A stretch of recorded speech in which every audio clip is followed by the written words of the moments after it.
il fallait porter ce message au monde entier, que tout le monde entier le sache. À partir de ce moment, on commence à poser les cailloux pour le soubassement. Et c'est comme ça que nous avons été parler à l'ONU. Parce que la construction d'une nation, c'est plusieurs générations de dirigeants. Nous sommes là aujourd'hui, on va mettre nos briques, d'autres vont venir, ils vont mettre leurs briques, ainsi de suite. Au bout de quelques années, on aura un pays fort. Comme j'ai dit aux Maliens, notre pays était malade. Tout le monde le piétinait. Il était le grand malade de l'Afrique. D'autres même se moquaient de nous. On disait que au Mali, tout le monde fuit. Les militaires maliens fuient. On disait que au Mali, ils ont perdu confiance en eux. Et Dieu a fait que nous avons pu redonner confiance en nous-mêmes et à l'Afrique. Mais nous avons eu cette confiance comment? C'est grâce à notre armée. C'est pourquoi quand les militaires ont pris Kidal, j'ai tout de suite fait un message. J'ai dit Django pour les femmes au Mali. Parce que où est monnaie de Boana. Et j'ai appelé les militaires comme monnaie Bodé on dedo. B. Anga soldats sur le terrain. Les chefs militaires, le ministre de la Défense, le président et ses compagnons d'armes.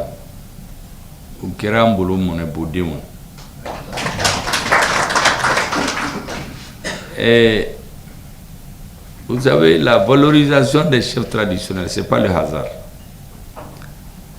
Après la rectification de la transition en 2021, nous avons regardé comment faire un bon soubassement. Pour que même après notre équipe, si notre équipe vient, il va mettre ses briques, l'autre va venir. Et dans quelques années, on aura un bon pays. Oui. Oui. Mais le soubassement, il fallait qu'on le construise. Et qu'il soit solide. Il y avait un certain nombre de conditions. La première, c'est équiper notre armée. Pour casser comme monnaie Boana. Parce que notre armée n'avait pas les moyens de se battre. On ne pouvait même pas acheter des lunettes à vision nocturne. Il y a des lunettes pour les soldats quand ils se battent dans la nuit, c'est comme le jour. Même ces lunettes, on ne pouvait pas les acheter. On ne peut pas payer d'hélicoptère, on ne peut pas payer d'avion, on ne peut rien payer. Mais on disait le Mali, c'est un pays démocratique, c'est comme un enfant auquel tu donnes des bonbons. L'argent destiné à payer des avions, des hélicoptères, des chars de combat était détourné par certaines personnes qui ne comprenaient pas leur rôle pour leur propre compte. Les militaires mouraient, on les met dans les fosses communes. Il n'y avait même pas d'avion de transport pour transporter les corps et les enterrer dignement. Je donne l'exemple toujours du camp de Ndélimane, c'est un exemple. Je peux citer Ogosago et autres, mais Ndélimane, c'est très, comme exemple, c'est très pédagogique. C'est la MINUSMA qui a financé le camp. C'est Barkhane qui a construit le camp. Et vous savez que, comme par hasard, Barkhane a oublié de faire un forage dans le camp. Or, dans le désert, le premier besoin de l'homme, c'est boire. Même dans la vie simple, c'est l'eau. Quelqu'un qui est dans le désert, il a très chaud, il doit boire régulièrement. Mais c'est fait exprès. Le militaire qui va faire des histoires, on va lui dire que ce n'est pas son problème. C'est l'affaire de Barkhane. Donc quand on a mis les militaires dans le camp, ils sont obligés de sortir pour aller dans les hameaux, pour avoir de l'eau. Donc les terroristes étudient leur parcours. Et un jour, ils tombent sur les soldats au puits. Ils les tuent tous. Ils prennent leur camion. Au lieu des fûts d'eau, ils mettent des fûts d'explosifs. Ils vont, ils rentrent dans le camp. Les soldats pensent que c'est leurs amis parce qu'ils portent les habits des soldats. Dans le camp, il faut exploser. Et les soldats meurent. Ceux qui ne sont pas morts, ils se sont battus pendant 7 heures de temps. On n'a pas pu leur envoyer de renforts. Parce que le pays est très vaste, 200 km, 400 km. Si vous n'avez pas les moyens aériens, vous ne pouvez pas. Le Mali n'a pas d'hélicoptère, le Mali n'a pas d'avion. C'est la MINUSMA et Barkhane qui ont les avions et les hélicoptères. Les Mali demandent, ils disent, eux, ils ne sont pas venus pour se battre, ils ne peuvent pas donner leurs avions. Donc les soldats ont fini par les tuer tous.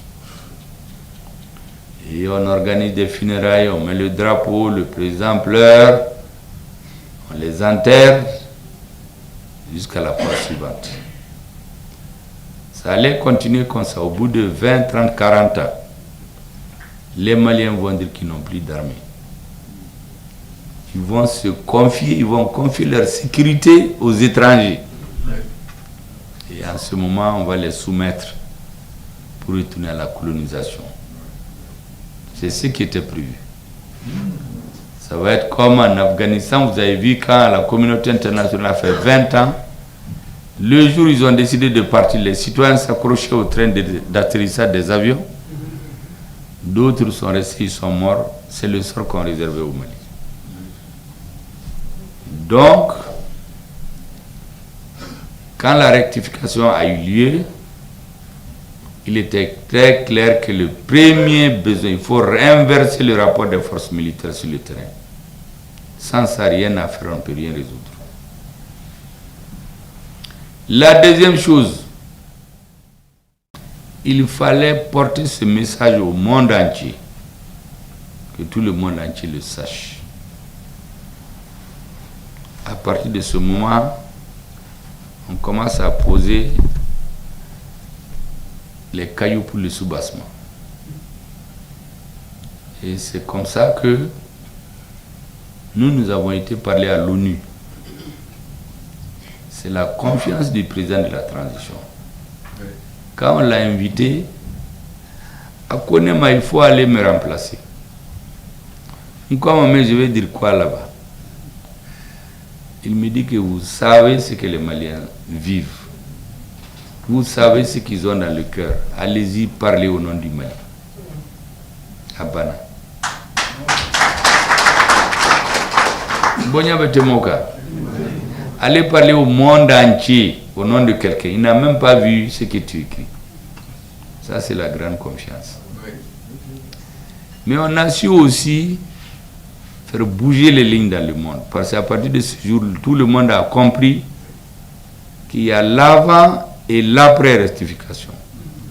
À partir de ce jour, les choses ont changé. On a commencé à dire la vérité. Et tout le monde a commencé à écouter le Mali. Quand j'ai fait ce discours-là, j'étais dans mon hôtel, j'ai dit au ministre des Affaires étrangères que personne ne me réveille jusqu'au matin, parce que j'étais un peu souffrant. Mais le matin, quand il est venu me voir, moi je me suis levé, j'ai pris le message pour dire au président, est-ce qu'il a suivi le discours? J'ai trouvé qu'il a mis félicitations. Ça, c'est quelqu'un de très réservé. Nako félicitations, ça veut dire au cagnon.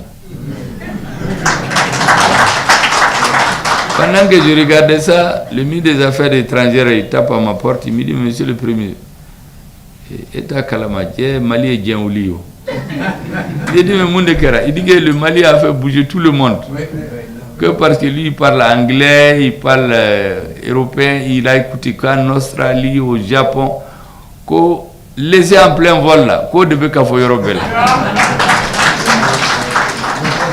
Ko Mali ko ka beta keleminaw ñini parce que ale ni mimbo ñowon fe yo janfa sera chogomina, c'est comme na be avion là.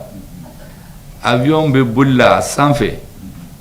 Il be fenêtre d'aile, il va faut bon de pousser à cabo. Yo de canaux. C'est ça laissé en plein vol. C'est-à-dire une communauté internationale comme be avion là. En sera héros de la fenêtre d'aile au Mali voilà. Au dé reste laissé en plein vol. On m'a parachutiste dans ma. Donc à partir de ce moment, tout le monde a commencé à se poser des questions. J'ai quitté là-bas, je suis allé rencontrer les Maliens de France. Je suis rentré dans un avion français. Arrivé là-bas, ils ont enlevé l'escorte. Il y a les premiers sont l'escorte, non? Pour que quand baga. L'ambassadeur me dit qu'est-ce qu'on fait? Je lui ai dit mais excellent, moi je suis venu du village. Ni ba fenere be volanta. Bien avec chauffeur ni anga taga ne magoti garde corps là. Allah be mo garde corps. C'est comme ça que j'ai regagné mon hôtel.